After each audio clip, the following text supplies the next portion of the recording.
Tim and Fiona Spargo Mabs had no idea their 16-year-old son Daniel was going to Paying an tribute to illegal their son rave. Daniel, His Tim and decision to Fiona try Spargo ecstasy Mabs for the died first right to time take that a part night in the has rave to that his his son found Daniel. guilty. Death should be a warning to others.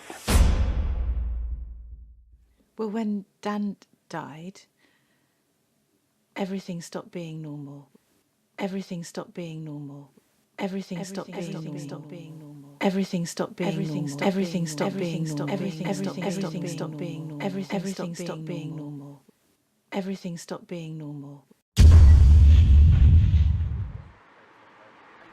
On the evening of January the 14th, 16-year-old Daniel Spargo Mabs attended an illegal rave with 3 friends. Before entering, the group picked up a small amount of the street drug MDMA. Not long after their collection, Daniel took the dosage of the drug that would take his life. Later that evening, Daniel was found by first aiders at the rave and later by his friends. He was transported from Hillingdon to King's College Hospital, where he drew his last breath in his mother's arms.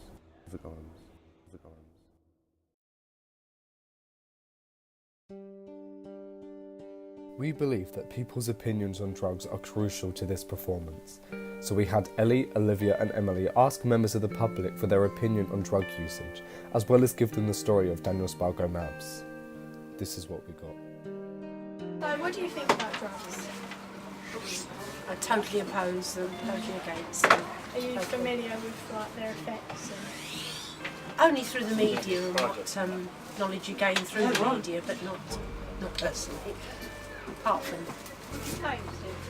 mild drugs like paracetamol. Oh yeah.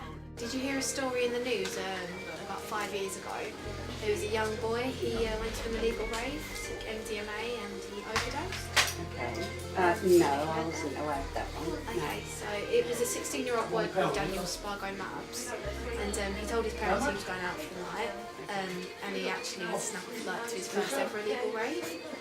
He was given MDMA, and it just so happened that it was his dosage that put him in hospital, and he did end up dying from the overdose. And it actually happened in Croydon, so it's not that far away. So I feel like it just kind of shows it's right on our doorstep. Our next interview was one of our most interesting ones, as he brought up the fact of peer pressure. What he says is something that all young people we asked spoke about, which is really important information to us. What about peer pressure? Do you feel like there's do you feel like there is peer pressure?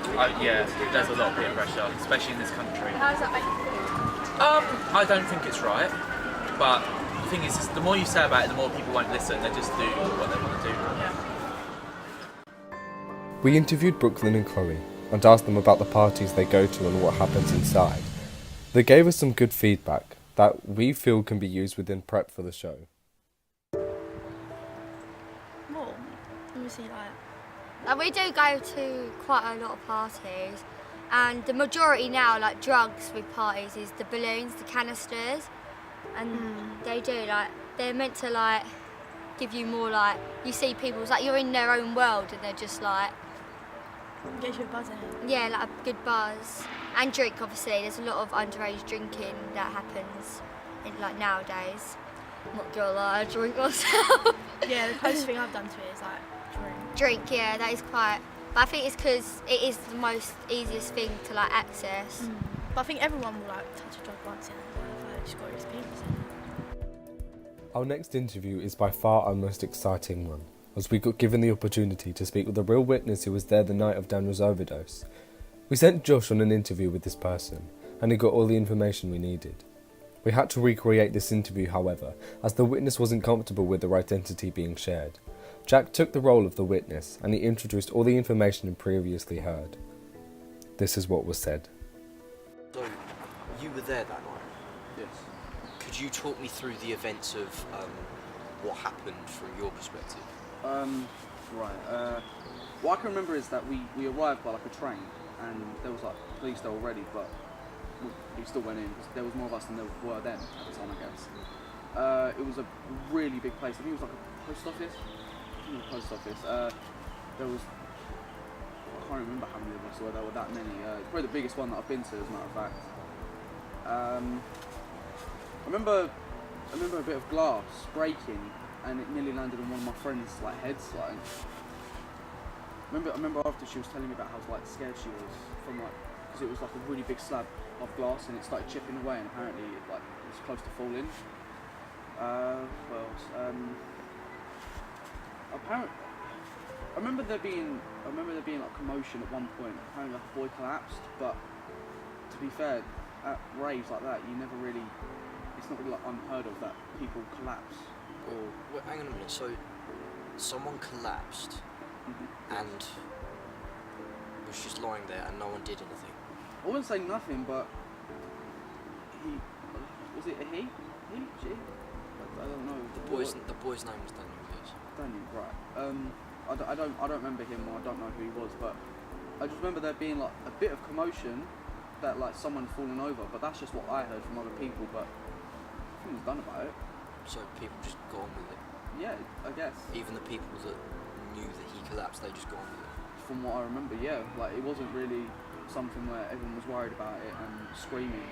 They just sort of continued what they were doing, if I'm honest. It was... Thinking back on it, it was quite bad, to be honest. I didn't know who he was at the time, and I was nowhere near him, so I couldn't have done anything about it.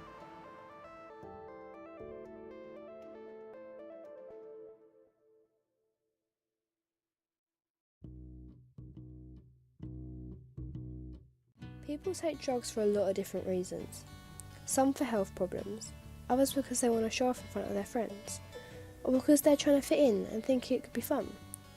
Unfortunately, a lot of people don't understand the consequences of taking these drugs. I've spoken to some friends about their experiences with drugs, or family they know that have. One of the people I've spoken to have said that their brother takes weed because otherwise his vertigo gets bad. Another person said her older brother overdosed on Xanax because he was drinking and doing pills at the same time. He got rushed into hospital because he didn't know the consequences of doing the both. Another has watched their friends take MDMA and ecstasy. They said watching them do this makes them scared and worried because they don't know what could happen to them next. They have seen them get shakes and be reckless more than once, and they do it because they've grown up with it, so it seems normal to them. The last person I spoke to said that one of their family members has done cocaine.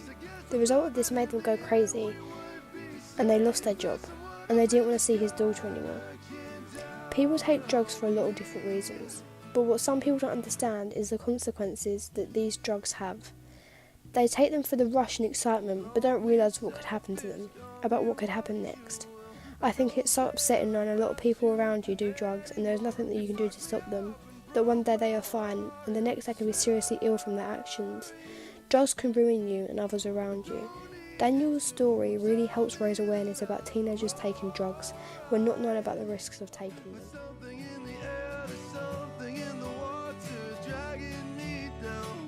Just hope your mind stays stable when you're king.